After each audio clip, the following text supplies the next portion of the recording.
Hello, cinephiles, and welcome to Silver Screen Sips, a podcast where two idiots talk about movies. And today we are talking about The Voyage of the Dawn Treader. Just a reminder that there are spoilers ahead for movies and TV shows that you may not have seen yet, so just know you've been warned. Today is a very special and somber episode because it is not only our 100th episode, cue applause, but it is also our last. If you were here for the last episode, you already knew this. If not, surprise, we unfortunately have made the collective agreement to end the show once and for all. So think of this as the series finale. So all the shit's going down today.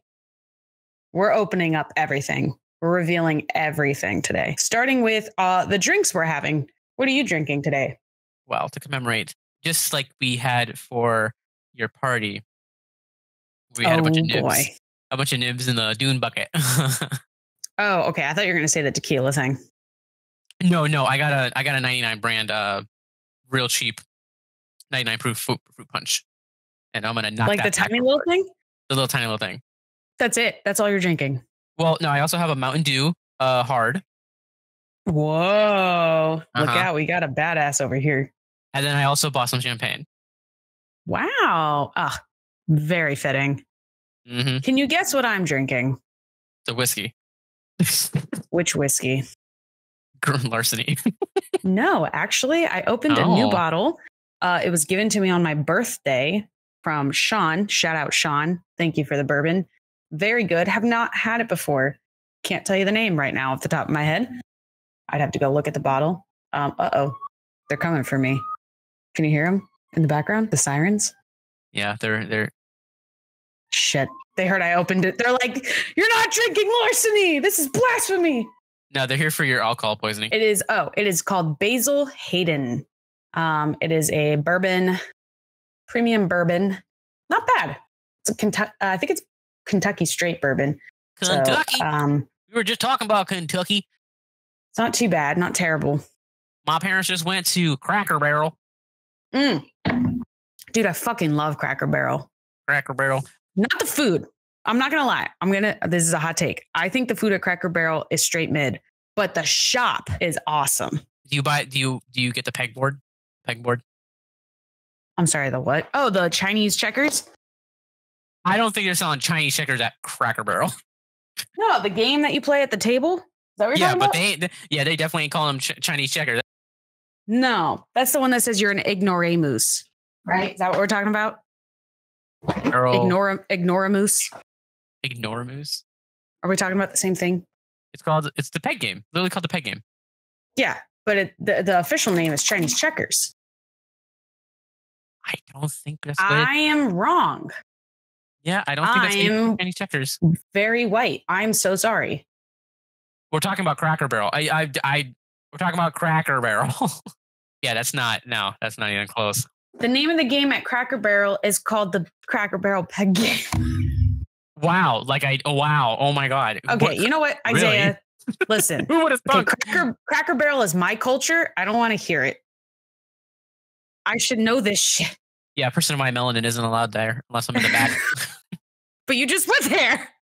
I wasn't there. Sorry. Your birth giver was there. Wait, so, anyways, right. welcome. Let me knock this back real quick. Yeah. Oh, yes. Do it. Let me hear it. Oh, shit. Oh, the silence was deafening. Oh. What flavor was it? Fruit punch. Oh. Ew. Oh, that tastes like medicine. Yeah. That usually they do. The ones that are like fruit flavored, like the grape I had tasted like literal NyQuil. I mean, whew, I felt it go through my nose, like the Ew. Not the alcohol, but like the burning sensation. Ooh, that's a good one. Well, welcome everyone. This is going to be chaotic. We haven't even gotten into our first segment, and we're already feeling great. All right. Feeling warm. Let's start off with our last segment of This Week in Hollywood. Isaiah, kick it off. Yeah. You got all that adrenaline pumping from that, don't you? It burns. You're a bitch. It's 99 proof and I could feel it on the back of my tongue. 99 proof hurts in all the wrong ways. Yeah. You know, like usually like when it hurts, when you drink a certain alcohol, it hurts. So sometimes good. it hurts in a good way. Yeah. But like 99 proof is just like bad times all around. You're drinking that to get drunk. That is the only purpose of that. That is exactly why I got that too. Because when I took the peach one at your party, I just knocked it back and I was immediately tipsy. Wow. You are a lightweight. I mean, I don't drink alcohol a lot, so. That's fair. That is fair. All right, let's talk about our boy Timothy. Okay. What do we got? Timothy Chalamet, as you'd like to say. Yes. Signs a multi-year deal with Warner Brothers, solidifying himself as an A-list actor. You all saw that coming. Yeah. Chalamet can work with other studios, but Warner Brothers gets the first option for potential projects. Warner Brothers shows confidence in Chalamet for signing him as both an actor and a producer. Interesting. Indeed. Well, Kristen Stewart revealed in an interview that she will likely never star in a Marvel film. Good. Unless one specific person asked her. Stewart continued saying, noting that if Barbie director Greta Gerwig asked her to star in a Marvel movie, she would do it. Why would Greta Gerwig ever be attached to Marvel? Dude, I don't even know. But here's the best part. She also stated that making a superhero movie, quote, sounds like a fucking nightmare, actually, end quote. So I love her. Tell me how you really feel. Now, perhaps Henry Cavill is a real life superhero and, for reasons to love him. While shooting one of his latest movies, The Ministry of Ungentlemanly Warfare, Cavill saves his co-star, Alex Pettyfer, from falling off a boat and drowning while on set, which... oh, wow. Pettyfer praised Cavill's work ethic and respectful attitude. We all knew that. He's such a respectful guy. And after a number of years without a strong leading role or box office success, Cavill needs The Ungentlemanly Warfare to be a hit. I hope it does. I love Cavill. I think everyone does. I can't think of a single person that hates that man. It's kind of like Ryan Reynolds. Like, who hates him? Or like, oh, fuck, what's his name? Keanu Reeves? Oh. I don't like Keanu Reeves. Okay, wait. Before people come and find me and kill me. I like him as a person. He's a terrible actor. I like him as a person. But that could be because the movies he's in are just not, like, they're deliberately kind of cheesy. And that might be why. I'll give you that. Like John Wick, John Wick, the whole franchise is basically a dude who's just trying to killing people over a dog. Yeah. Well... Jerry Bruckheimer says that the next Pirates of the Caribbean movie will be a reboot of the franchise. The legendary producer said that in a recent interview that they're working on a Pirates of the Caribbean sequel, as well as Top Gun 3. Obviously, Top Gun 3 is going to come out after because way more work to do that because you have A-list actors like Tom Cruise and shit. So, both of them, obviously TBD, there's no cast or anything set for Pirates of the Caribbean. But here's the thing. I don't think it's necessary. I think Pirates of the Caribbean should be untouched. I think it's good, minus the last two movies. I think it's a great franchise, and there's no need for a reboot. That's hilarious. Why? No, because you're right. Because they're gonna butcher it. Like, the only time that a reboot is needed is when the movie is outdated and no longer, up with the times, I guess you could say. But like Pirates of the Caribbean is still very good.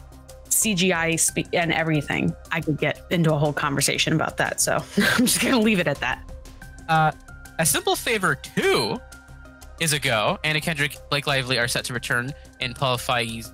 Is it Paul Feige's or Paul Feig? Paul Feig? Feig? We'll go with that. Amazon MGM Studios announced Wednesday that the sequel movie, which is a co-production with Lionsgate, is looking to begin shooting this spring and will stream on Prime Video. I didn't even really care for that movie. I didn't like it. I don't know why. I don't remember why. I just remember not liking it. Maybe I should rewatch it and see if that still stands. Yeah, because I liked it because it was like, the girl on the train window, like that. It makes fun of those, but also it's like a dark comedy because it's like it shouldn't be funny, but then it is. Yeah, I think I wasn't expecting it to be a dark comedy, so I thought it was just really stupid, and that's why I think I should rewatch it. Same reason why I think I didn't like Ready or Not. It's because I didn't know it was going to be a dark comedy. I thought it was supposed to be serious. Not. Oh. With the Margot Robbie ripoff. She looks just like her. Yes. Yeah. No, I definitely didn't expect that to be like. I think there's like a scene in the trailer where she shoots somebody and says like a one-liner. I was like, oh, okay, this is supposed to be funny.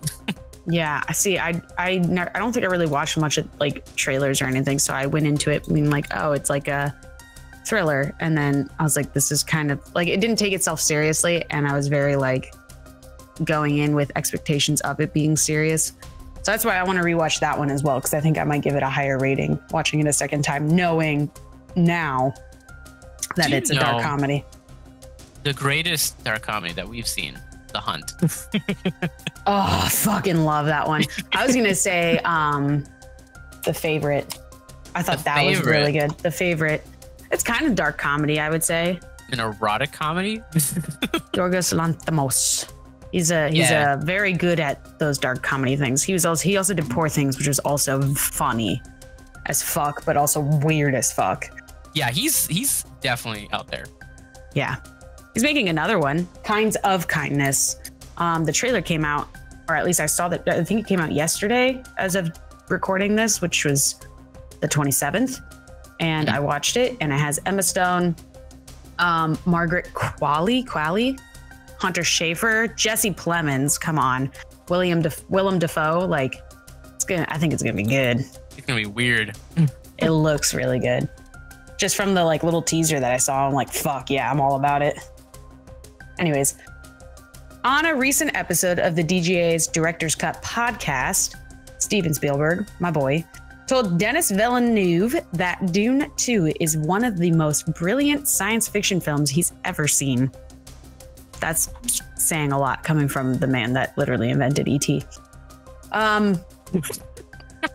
Sorry. And that was not the only praise that Spielberg bestowed upon the Dune director. He also said, quote, "It's an honor for me to sit here and talk to you," which he said that straight to Villeneuve, who seemed very gobsmacked over receiving such a compliment from personally one of the greatest directors of all time. So that concludes This Week in Hollywood. You can find all of our sources cited on our Discord channel. Oh my God, my nose got so itchy just now. Okay, anyways.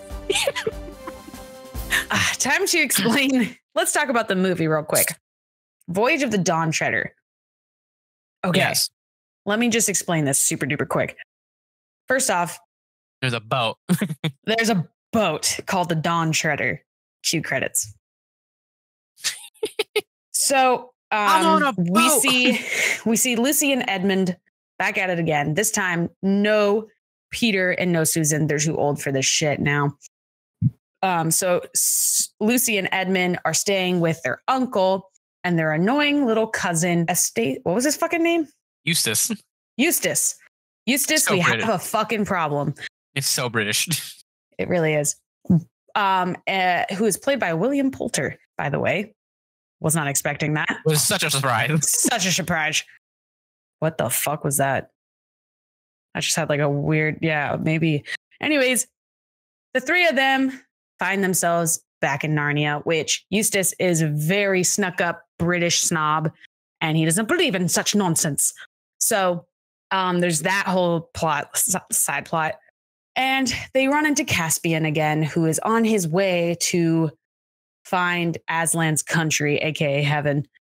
And along the way, they have to defeat the evil that has become an island. I don't understand that part fully, but they have to find the 7 swords of the previous lords. Whoa. And put them together in a circle, and that defeats the evil somehow. So that's the whole movie, is them trying to find all the swords and trying to fight the evil, and Eustace trying to find fucking balls.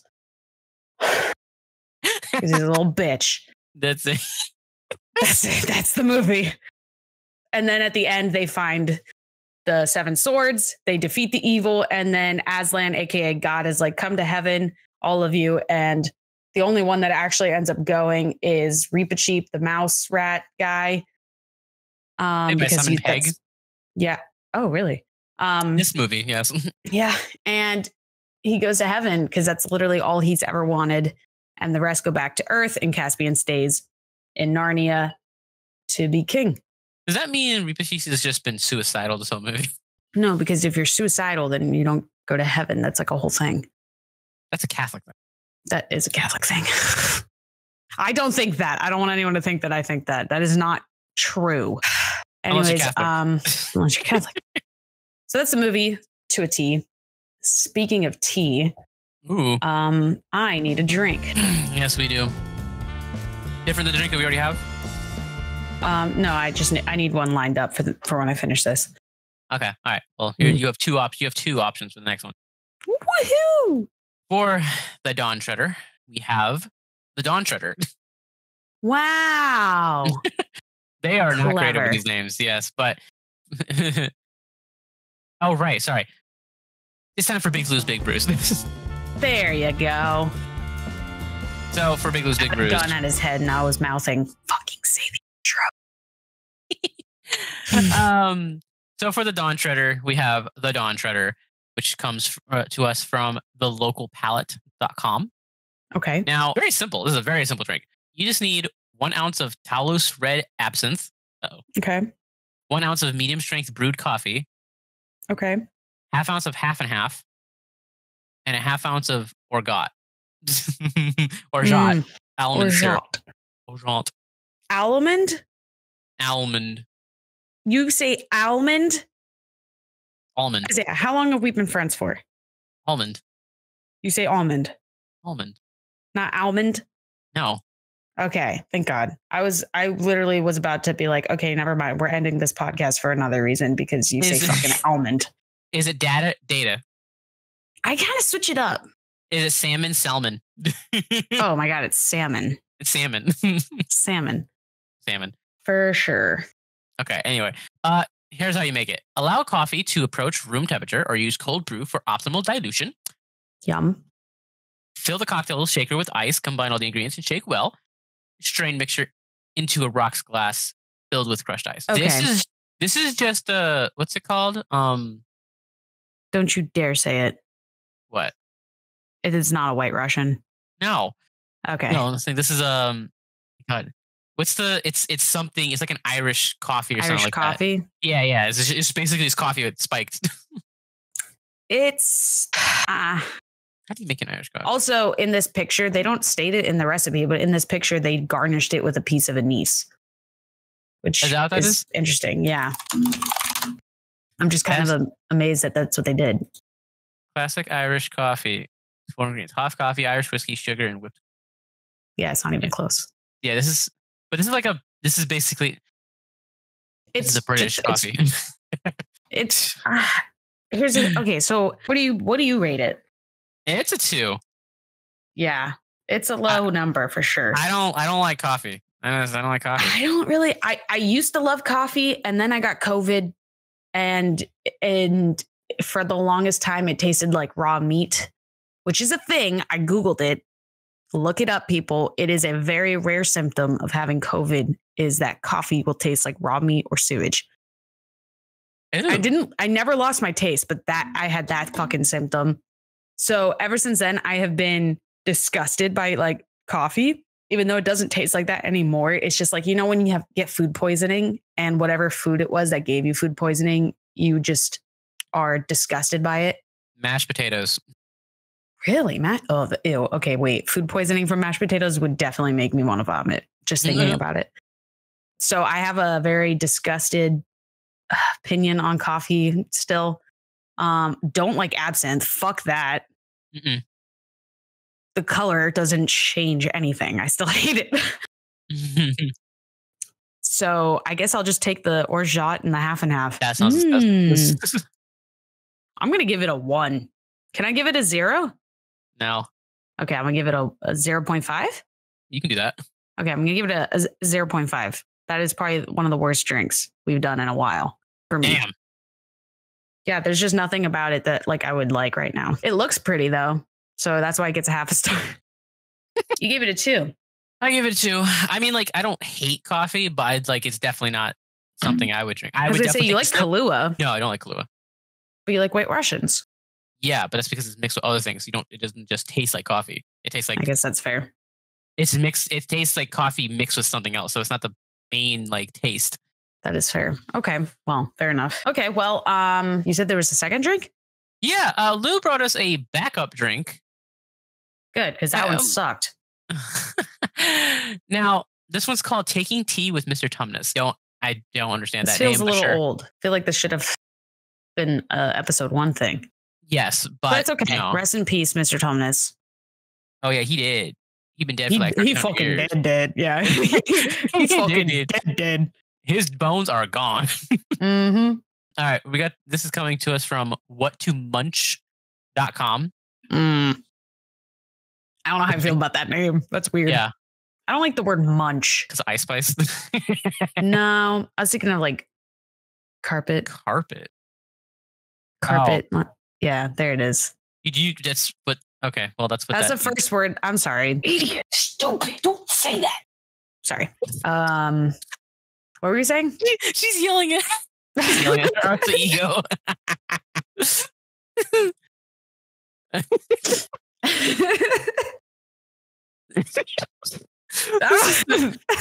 this in the you fucking stupid hitting his neck? Fucking God. Anyways, so what's in Taking Tea with Mr. Tumnus? Oh my God. Okay.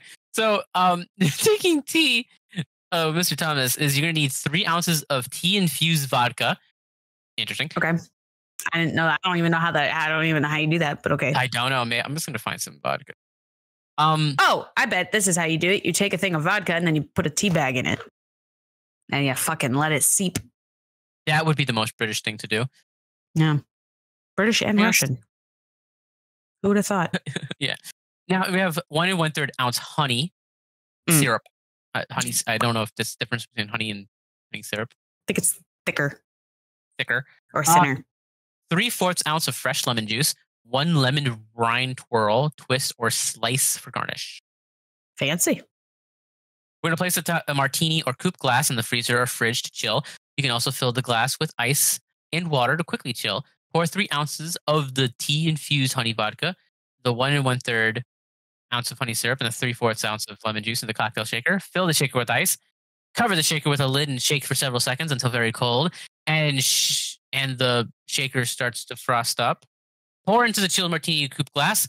Garnish with lemon twist and serve cold. Yeah, it's all coming together now. I like this one a lot more. You like this less than the other one? No, I would have to. You know what? It would be like a 3 out of 5. Okay, that's fine. You know what I have? I have tea and honey when I'm sick, so I feel like this would just. It would just taste like something I would have. I was kind of digging it because it kind of is giving me like hot toddy vibes, except instead of whiskey, it's vodka. And I love hot toddies. So I feel like, but I'm not a huge vodka person. So I feel like a 3.5. Because like I would give a hot toddy a solid 4 with whiskey. But if we're replacing the whiskey with vodka, I'm going to give it a 3.5, which hot toddies to me just scream. Actually, hot toddies, I connect with 2 things. I connect it with Christmas time. So great. But I also connect it with when I completely lost my voice. And I thought that drinking hot toddies would help. In hindsight, probably made it way worse because of the alcohol. It was terrible. I was like, I want to drink, but I also want to soothe my throat. How can I do that? I'm going to shove tea and alcohol down my throat. There we go. That'll fix it. Do you remember that? After I went and saw Paramore and my voice was gone. It was ripped to shreds. I couldn't even get like words out. It was completely gone. It hurt. I have no. You don't remember that? When was this? Like 2022, like late 2022. I don't think so. I remember we couldn't record because I couldn't fucking talk. And I was like, and then like I sort of got my voice back. So we started doing episodes, but it was like, hey guys, kind of like sounding like it was rough. No, this is, man, that's gotta be, I don't know. I don't remember any of that. I'll have to find one of the episodes during that time and see if I can hear it or not. Yes, please. Anyways. Okay, so I gave it a 3.5. You gave it a 3? Yeah. Okay, that's not bad. That's better. Better than the other one. Dude, can you believe we've done 100 episodes? That's insane. That is insane. Let's see. When was our first episode? February 7th, 2022. Wow. Doesn't even feel like that long ago. No. You feel older yet? Yes. We'd like to take a moment to thank the sponsor of today's episode, Shaker and Spoon. It's a monthly subscription service that gives you bar quality recipes and ingredients designed by award-winning mixologists. Now, their latest box, The Ballad of Irish Whiskey, features incredible Irish whiskey cocktail recipes. And if you'd like your very own box to drink along with us for one final time, then head over to shakerandspoon.com and use your promo code. Use our promo code, not yours. It's ours. SIPS10 to get $10 off your first subscription. Again, that is promo code SIPS10 to get $10 off. Thank you, Shaker and Spoon, for being an amazing sponsor for this podcast. It was a good run. That's all I can say. Wow. Anyways, I'm not even drunk. That's the worst part of it all. Me neither. Like, I drank that and I'm fine. And I've been sipping down this Mountain Dew. Are we alcoholics? Yeah. Yeah. That's what I was going to say. Maybe. Okay. Are you ready for best question of the day? Yes. I'm actually really proud of this one. So the last one? You're proud of the last one? I am. Okay. So obviously there's only 3 Narnia movies, but there are 7 Narnia books. Uh-huh. So which of the remaining 4 would you like to see adapted into a film? And I have the 4 here in a brief summary of what each of them are about. Are you ready? Yep. Okay. Keep in mind, some of these kind of were included in Dawn Treader, but like imagine a whole movie, like imagine it separated. Okay. Just for the sake of the question. Yeah. So first one, The Magician's Nephew, which is a prequel to The Lion, Witch, and the Wardrobe, in which 2 children stumble upon a magical world and witness the creation of Narnia by the powerful lion Aslan. Okay. So we're going back to the Big Bang. Gotcha. We're going to Adam and Eve here. Okay. That's basically what it is. Oh my God. Wow. It totally is because those children are a boy and a girl. Wow. Okay. So there's that. Okay. Okay. And then you have the second one, The Horse and His Boy, which is set in the time of King Peter the Magnificent during the golden age of Narnia. And here's what the summary is. Slavery. Today's topic. Slavery. Slavery is a part of life in Calormen, which is a neighboring country to Narnia. And a young boy named Sashta meets a talking Narnian horse named Bree, not Brie Larson, even though she's a horse. Oh, God. I'm sorry. Maybe the whiskey is kicking in. Together, they decide to escape and head to Narnia, where, due to Sashta's fair complexion, he should be able to pass as a native and escape his life of servitude. Wow. That is what Google says, not me. That is wild. Yeah. So there's that. There's the Silver Chair, which is kind of like after the second movie, or after the third movie too, I guess, because Prince Caspian dies of old age in this one. It follows the adventures of Eustace. So I had this question before I even finished the movie. So I didn't even know. And then when he popped up in this movie, I was like, oh shit, it's the fucking guy from my question. So it follows the adventures of Eustace Scrubb and Jill Pole, don't know who she is, as they journey to the underground kingdom of the giants in order to save Prince Rilian from the evil witch. Lastly is The Last Battle, which tells the story of the last war of Narnia, when King Tyrion and his loyal followers fight the Calormen invaders and their allies. And this conflict leads to the end of the old world of Narnia and the beginning of a new adventure in Aslan's real country, which is kind of like part of Dawn Treader, like, because it shows Aslan's country, but whatever. Interesting.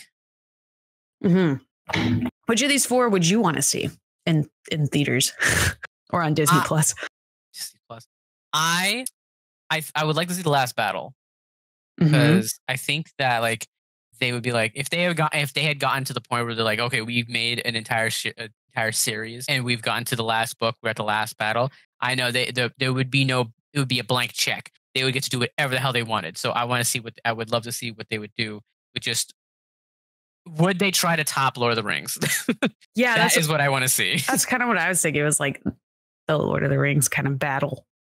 Would they try to top it? That's the real question. Yeah. To top or not to top? What a statement. What?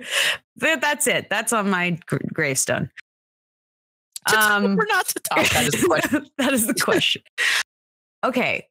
So the last battle. Interesting. See, for me, it was a tie between that and the silver chair because after seeing originally I wanted to see the last battle, but after seeing William Poulter as Eustace, I fucking want more of him. You do. That's why I would love to see like him and whoever this Joe Pole bitch is go fight a bunch of giants. Like that sounds like a fun time. It wouldn't really tie up the movie, but they could find a way. They could. It doesn't necessarily have to be the final movie. It's just a adaptation. You know, there could be a sequel. Just which of those would you want to see most? Definitely have no interest in the first two. It could be a two-parter. You know they would. Ooh. All right. Well, that's it. They definitely. Thanks. Thank you. Now it's my turn. I have a question for you.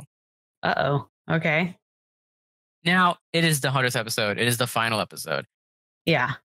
What episode? Now you can do this multiple ways. What episode do you think had the best title? Or what episode did you think had was the best? Like in your opinion, that was our best episode. Ooh, that one's tricky to answer because it all kind of becomes a blur. I'm being totally honest. Like everything kind of just I couldn't pinpoint like a specific. There's definitely been some guest episodes that have been some of my top favorites just because we fuck around and some funny jokes come out of it, but I cannot pinpoint one of them. As far as names go, there's got to be one in here that's big. Some top picks. Let me go from the oldest. We have the first, the only Jar Jar Jackson, which I think is hilarious because that was a classic. That's what started off our whole crazy name idea. Like we're like, oh, we have to do it like this. Jar Jar Jackson, the Gungan of pop. And then let's see, let's get some I have a good one. Horn swaggling Isaiah's cackle fruit. That was that was a fun episode too, because that was an episode where I tried to make that was the whole point of the title was it was all pirate terms and you guys had to guess what the pirate terms meant. That was fun. That is I do think Planet of the Apes predicted Harambe ? That is a good one. Is that is a good one. It's like how? Yeah. It asked a question. Did it give you answers? I don't know. I don't think so. Yeah. I definitely think Christopher Nolan commits war crimes. I just looked at that one too. I think that's a good one. And he just can't. I also like somehow the Purge returned. That's a clever one. That is a clever one. Like somehow Purge returned. Like it really. Or Beth can read. Oh, how about Isaiah's coming out episode? That was an interesting one. That was a good one. Or Connor quit coming up with the Dollar General Squad. Yeah. That was a fun one. Or definitely when we talk about thinking about the Roman Empire. Oh yeah. Oh, the state of California. That's a good one. That's a good one. And Shrek Forever Harder. That's a good one too. Those two are the top. I think the top two. Those are probably our top two episodes. Names, because that is you couldn't do better than those two. And forgetting the Alamo is pretty funny. I forgot the Alamo. What is that? Yeah, I forgot the Alamo. I think our top 5 is probably going to be the state of California, Shrek Forever Harder, forgetting the Alamo, and I like solving our daddy issues. Solving our daddy issues with violence. I feel that was a good one. That was so stupid. We're missing one more. Maybe it will be Hornswaggling Isaiah's cackle. Yeah, that's a classic. I think that's our 5th. There's your 5th. But yeah, the state of California is State of California is really good. All right, well, there goes my reminiscing. Well, State of California. Why don't you tell me some facts? Do you have any? I feel like this kind of is one of those under the rug movies, you know? I found some facts. Okay. Never disappoint. Never disappoint. Wow. Unfortunately, there were no lawsuits. Wish there was. You know, and on a banger, but no. We got some fun ones. So Disney co-produced the first two films with Walden Media. However, Disney announced in December 24th, 2008 that it would no longer be co-producing this film. They dropped out. But it's on Disney Plus. Yes, we'll get to that. It's a magical world. It all comes around. Disney and Walden disputed over the budget after the box office performance of Prince Caspian grossed far less than Lion, the Witch, and the Wardrobe. Go figure. Disney wanted to limit the budget to $100 million, where Walden wanted to make it $140 million, which Disney would only have to provide half of that. So really, you know, whatever. But another reason why Disney opted out not to produce the film was because they feared the budget would only grow during filming and post-production. So they've left, and then Walden needed to find a new distributor, and they found their new distributor in 20th Century Fox. That's amazing.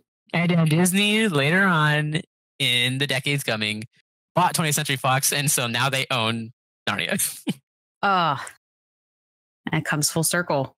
However, they own those Narnia movies. They don't own the copyright or the rights to any new projects, which is why Greta Gerwig is making one. Yes, because it goes to the C.S. Lewis estate. They have right. Good old CS. So I do think your question is funny because they actually did announce that they were going to make an adaptation. Yeah. I don't fucking know at this point. Lewis is not here anymore. To make of The Magician's Nephew. So they did plan to make it, and it would be the next film in the series. The C.S. Lewis estate was in final negotiations to produce it, and yet to confirm a release date and the screenwriter of whoever would be writing it. However, in the fall of 2011, Douglas Gresham, a co-producer for the films, said that Walden Media no longer owned the rights to produce the Narnia film. And if another one was made, it would not be for another 3 or 4 years. Try 10. Yeah, so The Magician's Nephew fell flat. Damn. However, on October 1st, 2013, the C.S. Lewis Company announced a partnership with Mark Gordon. The Mark Gordon Company, I guess. I don't know who Mark Gordon is. Announced that the Chronicles of Narnia, The Silver Chair was officially in pre-production and would serve as a soft reboot to the series. They had already announced a director and a writer and a producer. They were ready full steam ahead. And then nothing happened. Damn. Yeah, so down goes the ship. And then C.S. Lewis made a multi-year deal with Netflix to have Greta Gerwig produce 2 movies and possibly more in the future. So, to be honest, it seems like the C.S. Lewis estate is a little bit of a whore, just giving it up to anybody. Oh my God! Just hoeing around here. Just giving it to anybody who will take it. Oh my God. Jesus. You know what? Fuck it. You can't cancel us. This is our last episode. Oh my God. Anyway, so now we're gonna get to some behind the scenes stuff. So the original room where painting floods the bedroom. Oh, so cool how they did that. I don't know how, but it's so cool. So what they actually did is they had 2 different sets. One was a actual, room, and another one was a room. They recreated the room, put the set floating on top of a container of water, and then they used hydraulics like an elevator to slowly lower the set into the container of water to make it seem like the room was flooding. That's cool. So it's kind of crazy when they don't use CGI. Practical effects always works. Now, the Dawn Shredder itself was actually built in its entirety. It is the director actually said he had plans on multiple occasions, thought he would actually have to put it in the ocean in order to film scenes, but they actually didn't have to. However, there was a place in Mexico and there was a place in, I think, New Zealand that they were like, okay, we're going to have to put in at least a tank of water. But the Dawn Shredder was too big to actually put it in there in the tanks. So what'd they do? So they faked it, which is crazy. Huh. But basically, the Dawn Treader itself is an actual ship, and it's put on top of a giant hydraulic, I don't want to say press, but like it's got giant hydraulics, right? And it would actually mimic the ocean moving around it by pushing the ship back and forth. And then they were put it in a blue stage screen, and then they would just animate the ocean around it. So, and hydraulic gimbal, that's what they called it. So the Dawn Treader itself was put on a hydraulic gimbal to simulate the ocean. And to film the serpent battle specifically, the head of the ship and the back of the ship were removed to fit it into stage 5 at the Village Roadshow Studios in Australia. Which makes sense that Village Roadshow Studios is in Australia because they make the Mad Max movies. Oh, yeah. That does make sense. Now, for our final fact, over so soon.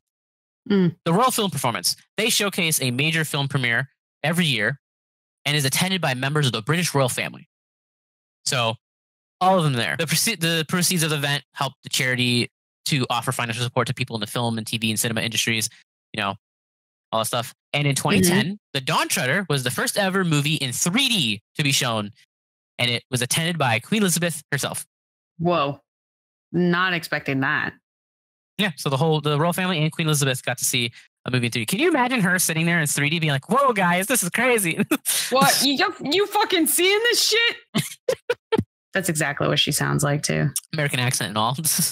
Yeah. And those are all our facts for today. Thank you, Isaiah. It's a pleasure. That's a great amount of facts. Just the right amount. I'm saluting. Godspeed. Godspeed. Now, what did we think? What are our thoughts? You can go ahead first. Oh, okay.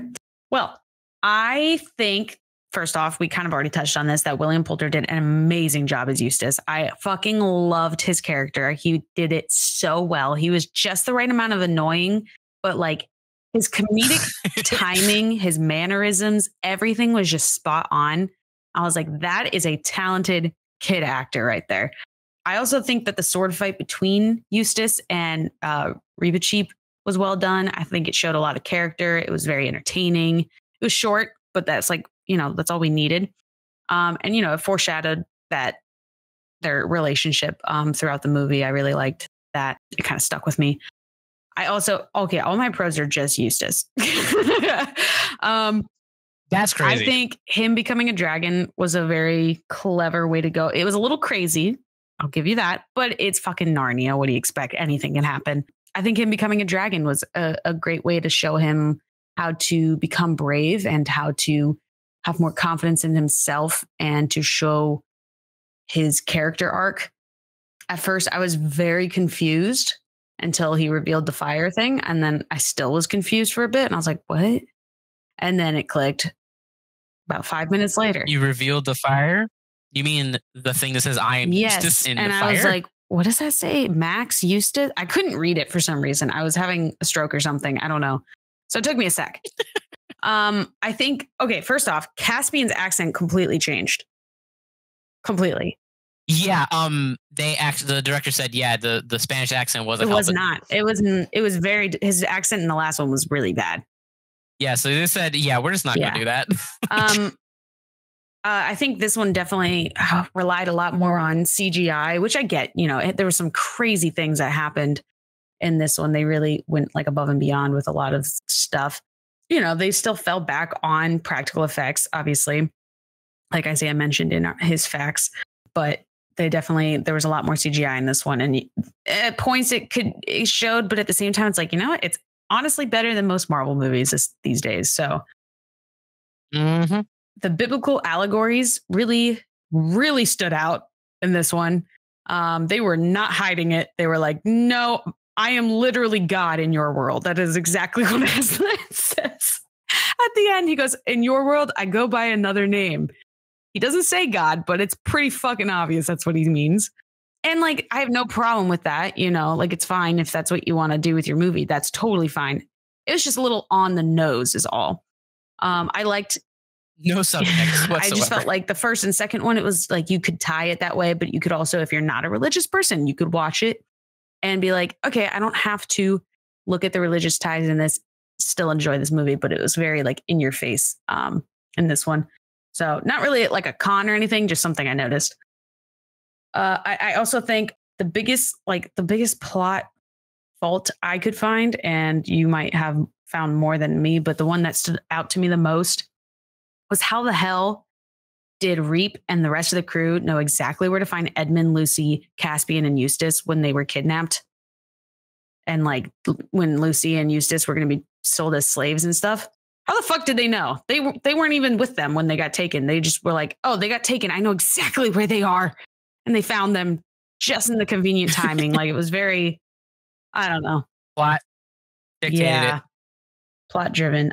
But I gave it a 3 out of 5. I think it was a fun little story. It was a good way to wrap it up. You know, it felt very wholesome and it had a nice little sweet ending.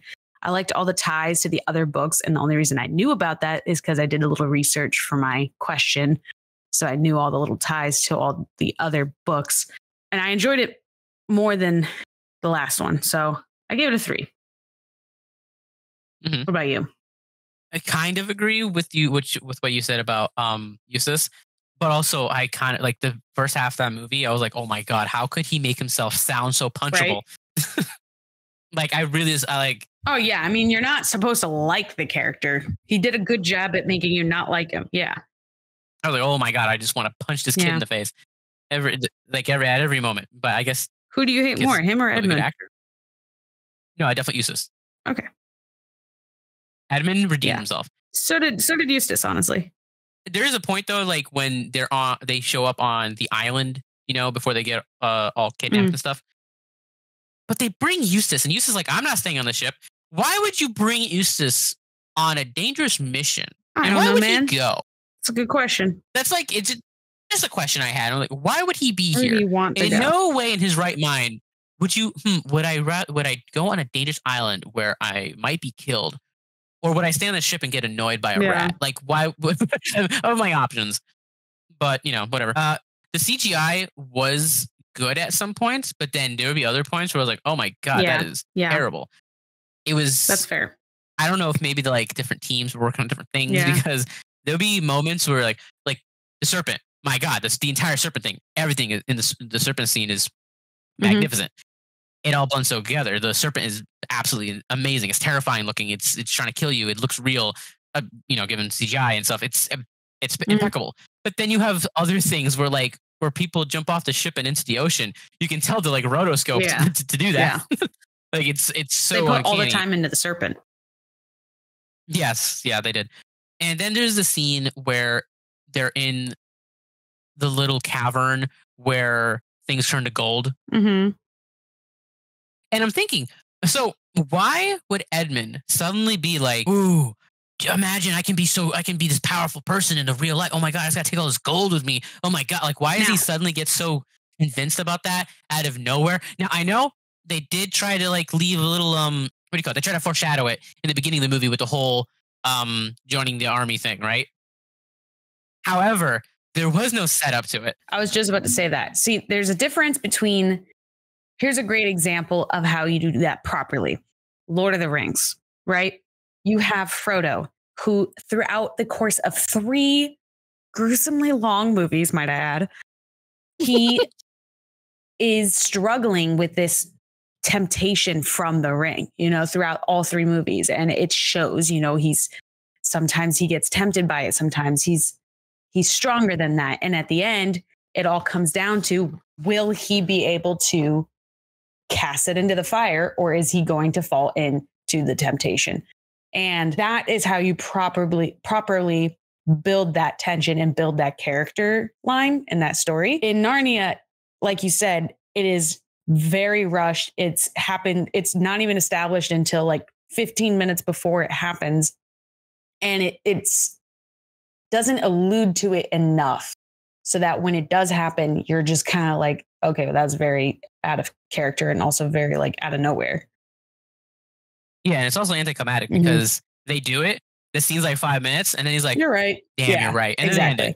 But then I was confused on why they would do it with Edmund and waste the time to do it with Edmund when the same lesson is then tossed onto Eustace like 5 minutes later. So like, why would two characters have the same lesson try to be taught to them when they could have just had the one with Eustace? Yeah, agreed. I don't get it. Especially since Eustace is the one that actually carries the rest of the movie. Like, he goes through the rest of the movie trying to redeem himself from that. So like, I just don't understand why Edmund of all people would suddenly turn into this asshole about it. Agreed. Also, a good comparison is that also that Lucy's temptation, her is actually built through the movie because it starts at the beginning with the boy, and then it goes on to being like, oh, Caspian. I like Caspian. Why won't he notice me? So there's moments throughout the movie until her temptation where she takes the page out of the book. There's moments until then. Yeah, that is a better example of like how to properly do it. Yeah, so they kept on alluding to it. Edmund, it was, I want to join the army. I didn't make it in. An hour passes. Oh my God, I could be rich. and not only is like her like alluded to before that, but even afterwards, you can see her reflecting her inner thoughts and like conveying them onto the younger girl, Gail. And she can see herself in this younger girl. And she's like, that's why like at the end, she's like, no, you, when the little girl's like, I don't want to be like you one day. She's like, no, you want to be like you. Like that kind of completes her whole arc. Whereas like Edmund didn't really feel like he had an arc in at all. I feel like they really fell flat with him. Yeah, they were very like, oh, we're doing this now. Okay. Oh, okay, we're not doing this anymore. Okay. Exactly. I wrote this note. Eustace is more of a bitch than Edmund was in the first movie. Yeah. There is a thing, and I understand they cut it for time, but why would, if you're gonna like adapt the movie, right? And you understand you don't have an entire book you don't have the time to adapt the whole book, so you're gonna have to cut some things. So why would you still do 7 swords? Why not do 4? Because they went and looked for 4 of them. Like they found 4 and they just happen across like 5 of them. Yeah. So like, let's say the one they found in the golden pond, right? They come across that one. Okay, sure. Like they kind of just showed up and they're just like, ooh, I wonder where it could be in this entire island. Oh, look, there's one little rope coming out of that hole. Let's go look down that. Like we just so happen to find the sword. All right, sure, I'll let you go with that. But then if Eustace did not get greedy, did not fall down that thing, did not find the dead body, did not turn into a dragon, then they didn't hunt down the dragon, they never would have found that other sword. Yeah. And then also there's like 2 other swords just kind of hanging out with the other swords, which they had no reason to be. And then they just happen across the last 3 because the last 3 dudes just happened to come back and they didn't leave. Somehow the sword to the place. And exactly. At the end of their destination, the swords just happened to be there. Like, oh, how lucky is that? If those 3 weren't here, I guess we would be hunting around for a while. Yeah. So a lot of ex machinas, especially. So they could have just, I don't know, done 3 swords. They found the one in the golden pond. They found the one in the spooky island. Which, by the way, did the last sword just like turn into a copy? I guess so. Yeah, because they're like the guy is over there, right? And he's like, "Oh my God, the sword!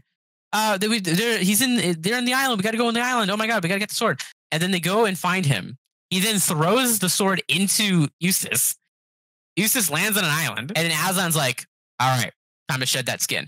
And then the sword falls, and suddenly him and Eustace are in like the sword and Eustace are on the island now, but it's not the same sword as the one in the spooky island because Edmund is using it to fight the serpent.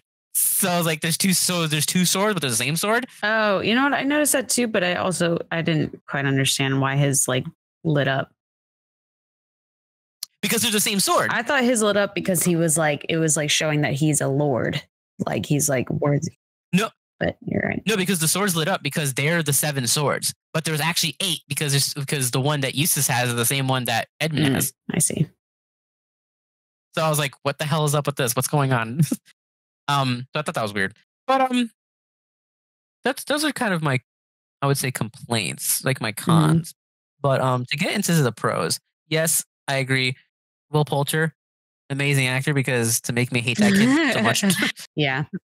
Everyone is pretty chill. They definitely did a better job this time around with like the characters and what they're doing, except maybe for that little Edmund hiccup. I don't know what the hell they're doing there. The movie is competently made. Like it gets the job done. It tells a story. Is it the greatest story ever told? Did they execute it the best? No, there's still things that'll be left desired. But it was still a fun, entertaining time. It was meant to be like an action adventure because, according to the director, the main book is the book that's based off of is kind of boring. I think they kind of competently did well to kind of tell the story that they were trying to do when they were just taking bits and pieces here and there. And I do find it entertaining. I did find myself enjoying the third act because of the whole serpent and the spooky island. I thought the spooky island was kind of like a weird way to go about it, but because it's all basically not an island, it's just smoke. But no, I thought it was like a fun action adventure. I had an entertaining time, so I gave it 2.5 out of 5. Okay, that's kind of low, but I guess it's fair. Yeah, because I gave the first movie a 3, the second movie a 2, and I like this one in between, so 2.5. Okay. Well, I have a feeling then that I know what our tier list is going to be. Going to be really fast? Yes. Don't even need to pull it up? No, I think we are going to be in agreement. Okay. Let me guess. Ready? Mm-hmm. In first place, the first movie. Yes. In second place, the third movie. Yeah. And in third place, the second movie. Yeah, there you go. All right, there you go. That's our fastest one. Beautiful. We literally got faster every single season. Is that a good thing? I think that's a good thing, right? I think we nailed it. Yeah. We're in sync. We're so in sync. Oh my God, we're playing. Well, Isaiah, it's time. It's time to end. Oh, you know what else it's time for? What? Pop that champagne. Oh, yeah. Let me go get the champagne real quick. Better be a good noise. Do you like champagne? And he's gone. Anyways, while I have you here by myself, thank you, everyone, for being awesome supporters and for just sticking around as long as you have. For those who have been here since day one, huge thank you. You guys are incredible. I know Isaiah's won't say it because he's not good with emotions, so I will, even though I'm not good with emotions either. But we both are super appreciative and we've loved doing this podcast. And we will still be around in other forms, whether it's on Instagram or other. I have returned. Oh, hello. I was just saying my heartfelt goodbyes. You can keep it all in. It was all sweet. Oh, okay. Mm-hmm. All sweet. All right, cool. And I will listen to it later when I'm editing. So I have here a Laurent Pierre. Whoa, fancy. Okay. Not over the computer. Okay. I'm going to be quiet. I was expecting a pop. Oh, it opened? Damn. Yeah, it opened. It was a... Insert a fake pop noise. Okay, yeah. So right now we have a Laurent Pierre Brut La Cueve. Fancy. Was it like $10? Champagne is $25. Whoa. All right, let's take a sip. I've never had champagne before. I was going to say, do you even like champagne? You're not going to like it. Ugh. Oh my God. Oh, that was terrible. I knew you wouldn't. Well, you live and you learn, you know? Hey, what better way to end the episode? Right? That is true. Well, I said my goodbyes. Do you want to say yours?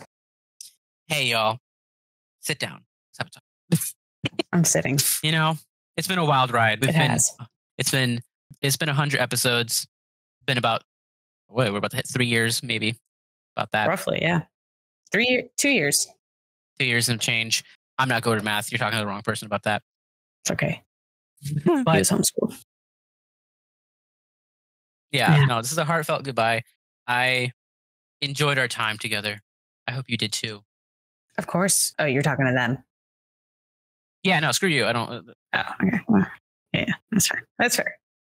Yeah, no, even though this is our last episode, I hope maybe that our Instagram will still be somewhat active in film-related topics. You know, maybe post some reels, do some stupid things. That's what I was just saying while you were gone.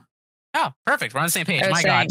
I was like, even though we may not make any more episodes, we'll hope to be, still active on social media and whatever else we might venture into kind of thing. Yeah. Okay. So I got you. I think she already said what I need to say. I'm sure whatever I say would just ditto. Ditto. There you go. Ditto. There you go. Ah, so heartfelt and emotional. What if I did that at the Oscars? I pulled that out and just said ditto and walked off stage. What if you said that to someone when they first said they loved you? That's it. Anyways, thank you, everyone. We love you all, and cheers. Ditto. I guess that's how we're ending it. All right. Ditto. Ditto.